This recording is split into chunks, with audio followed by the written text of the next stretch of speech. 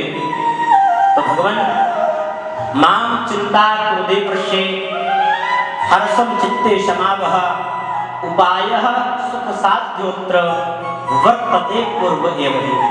अब संकादिक ऋषियों ने कहा है कि नारद जी, जो सत्कर्म आकाशवाणी ने कहा है वह कोई और नहीं है बल्कि श्रीमद् भागवतालापः सतुगीतः शुकादिभिः। वह कोई और नहीं श्री सुखदेव जी महाराज द्वारा गाया हुआ श्रीमद् भागवत संहिता है।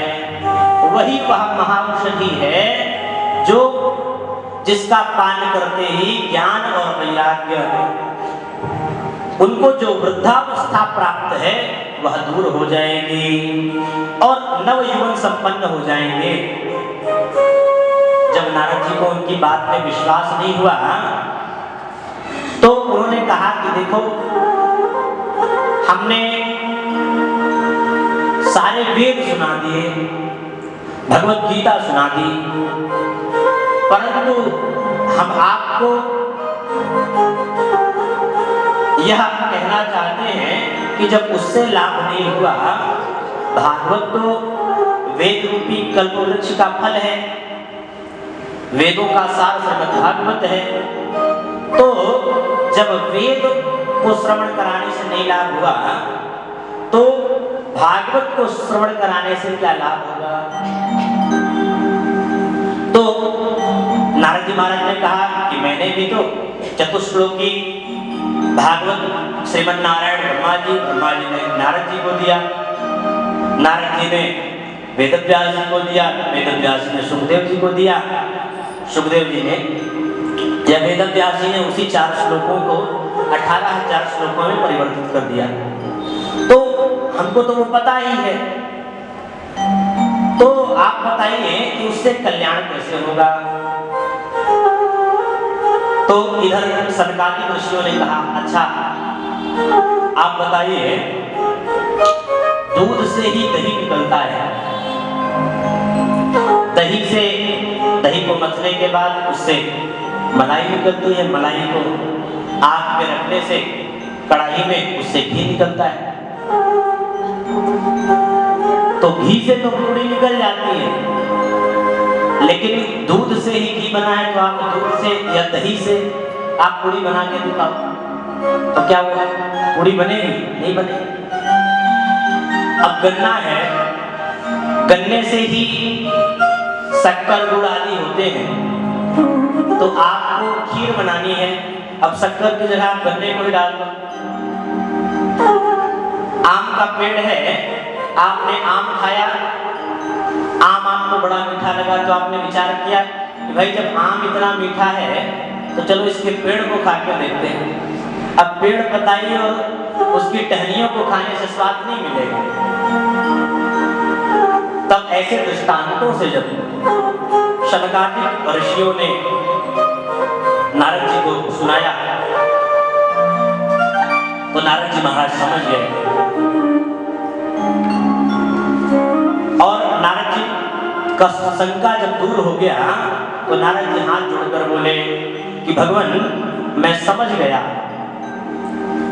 कि बहुत पढ़ लिख कर भी कोई बहुत बड़ा प्रकांड बन जाए, पर जब तक आप जैसे महापुरुषों के साथ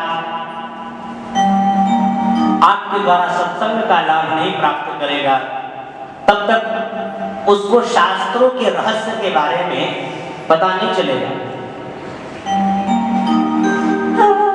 बहुत सारे वाक्यों को महापुरुष लोग लिखकर चले जाते हैं, अब आम लोग अगर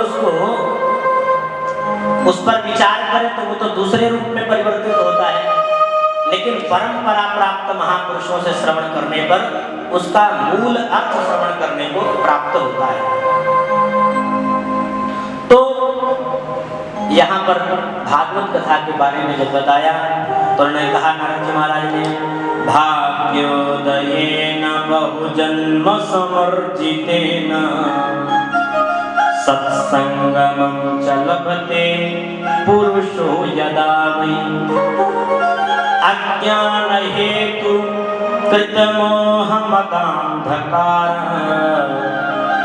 नाशं विधाय हि तदोदयते विवेकः।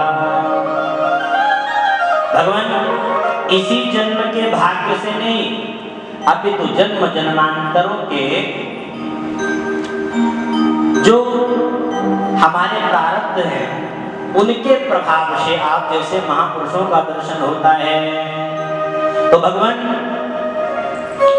आप विवेक रूपी सूर्य हैं और आप जब जागृत करते हैं तो सारा अंधकार जो है वो नष्ट हो जाता है। गोस्वामी तुलसीदास जी महाराज कह रहे हैं, बिनु सतसंग विवेक न होई राम कृपा बिनु सुलभ न सोई। बिनु सतसंग विवेक न होई राम कृपा बिनु सुलभ न सोई। आवत एहि सर अति कठिनाई आवत एहि सर अति कठिनाई राम कृपा बिनु भाई न जाई राम कृपा बिनु भाई न जाई। तो सत्संग जब होगा तो विवेक का उदय होगा। गोस्वामी श्री तुलसीदास जी महाराज कह रहे हैं, तो जब ऐसे सामर्थ्यवान संत हमको प्राप्त होंगे, जो हमारे जो अज्ञान अंधकार हमारे हृदय में भरा है उसको नष्ट करने में सर्वसमर्थ होंगे, तब हमारा कल्याण होगा। हर हाल में खुश रहना, हर हाल में खुश रहना संतों से सीख जाए। हर हाल में खुश रहना सुख दुख में हंसना रोना है काम कायरों का।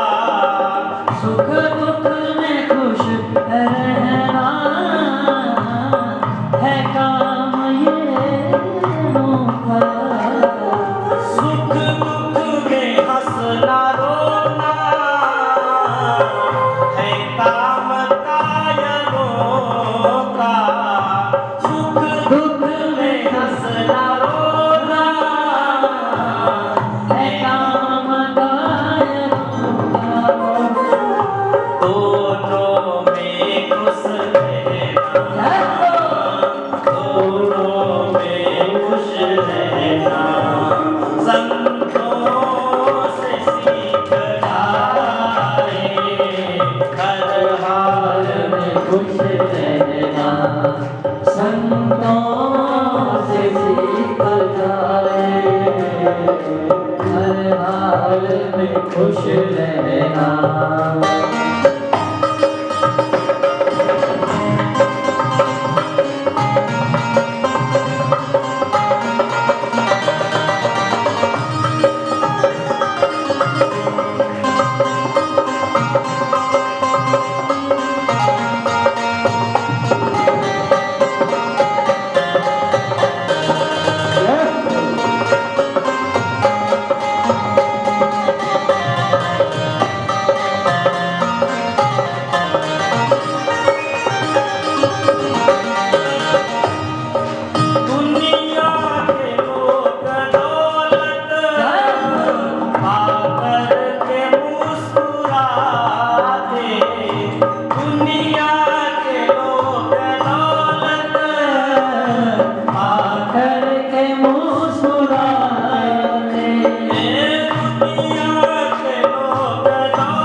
सीख जाए, हर हाल में खुश रहना।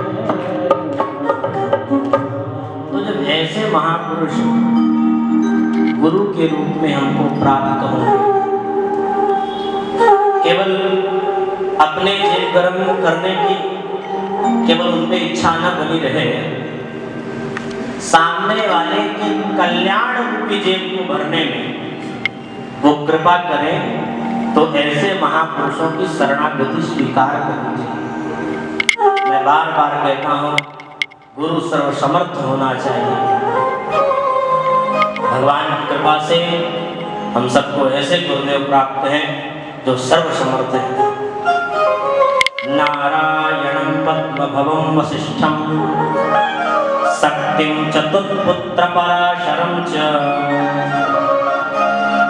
जो श्रीमन नारायण से जिनकी परंपरा चली आ रही है, जो सीधे तार जो होते हैं साकल एक साकल ऐसे साकल बनती बनती जुड़ी हुई, जो गाय के खूंटे से जुड़ करके गाय के गले तक होती है। तो ऐसी स्थिति 1,97,49,49,123 वर्ष की अविच्छिन्न परंपरा हमारे यहाँ की है। भगवान की कृपा से ऐसे श्रेष्ठ सद्गुरु को प्राप्त किया है, जिनकी कृपा से लोक और परलोक दोनों बनेगा। कोई गुरु मंत्र की बात हुई, कोई महात्मा बताते हैं कि गुरु जी ने कहा कि स्वर्ग जाओ चाहे नरक जाओ, हमसे दीक्षा ले। चाहे नरक जाओ चाहे स्वर्ग जाओ, हमको उससे मतलब नहीं, दीक्षा हमसे ले लो, कान फुकवा लो। तो फिर जैसे गुरु वैसे चेला। जब गुरु जी चल बसे, क्योंकि गुरु जी हर सप्ताह हर महीने चेला के यहाँ पहुंचते थे, भाई कुछ इधर थैला गरम करो। तो गुरु जी के लिए चेला भी कह रहे हैं, भलो भयो गुरु चल बस्यो, चेलन पड़ गई चैन, और छठे महीना आम तो धोती कपड़ा ले। बढ़िया हुआ, पधार गए। तो ऐसी स्थितियां भैया बनी है। तो इधर संत रूपी महापुरुषों की कृपा से, जन्म जन्मांतर के पुण्यों के अमोघ प्रभाव से महापुरुष हम सबको प्राप्त होते हैं। संतों का दर्शन, उनके सत्संग के प्रभाव से विवेक का उदय होता है। विवेक का उदय होता है जब, तो अज्ञान के जो अंधकार हैं वो तुरंत नष्ट हो जाते हैं। तो सत्संग की सरिता में सराबोर होने के लिए महापुरुषों को भगवान अवतरित करते हैं। अब यहाँ कथा की बात चली, तो श्री नारद जी महाराज ने कहा कथा आप ही श्रवण करा दो। जब कथा श्रवण कराने से ज्ञान और वैराग्य जागृत हो जाएंगे, तो आप ही कथा श्रवण करा दो। बोले कहाँ कथा होना चाहिए? तो बोले गंगा द्वार समीपे तू तटमानंद नामकम। बोले भाई हरिद्वार में आयोजन होना चाहिए। हरिद्वार में गंगा पुलिंग एक आनंद नामक एक घाट है, वहां पर कथा का आयोजन होना चाहिए। तब सनकादिक ऋषि वहां पर भागवत संहिता श्रवण कराने के लिए पहुंचते हैं। और जैसे ही यह सूचना मिली कि भाई कथा आयोजित हो रही है, तो जितने भी दूर दराज से महापुरुष लोग थे सब आ गए। देखिए हरिद्वार के दो अर्थ निकलते हैं, हरस्य द्वार हरिद्वार और हरयद्वार हरिद्वार। वहां से बद्रीनाथ और केदारनाथ दोनों उतने पड़ते हैं। तो भगवान हरि का भी वह द्वार है और हर का, यानी भगवान विष्णु और भगवान शिव दोनों का वह द्वार है, इसलिए वह हरिद्वार है। इसलिए हरिद्वार में कथा। देखिए देहली जानते हैं ना, दरवाजा कमरे के और बाहर के बीच में होता है। तो उस जो देहली होती है वहां पर दीपक जब आप जलाएंगे तो अंदर भी उजाला होगा और बाहर भी उजाला होगा। तो इसलिए बीचों बीच यानी द्वार पर आयोजित की गई कथा। अब जब आयोजित किया गया तो वहां पर व्यासपीठ बना। व्यासपीठ पर सनकादिक ऋषि बैठे हैं। अब सनकादिकों ने कथा गानी प्रारंभ कर दी है। जब ऋषि मुनियों को पता चला तो आप जैसे वो लोग भी भागे दौड़े चले आए।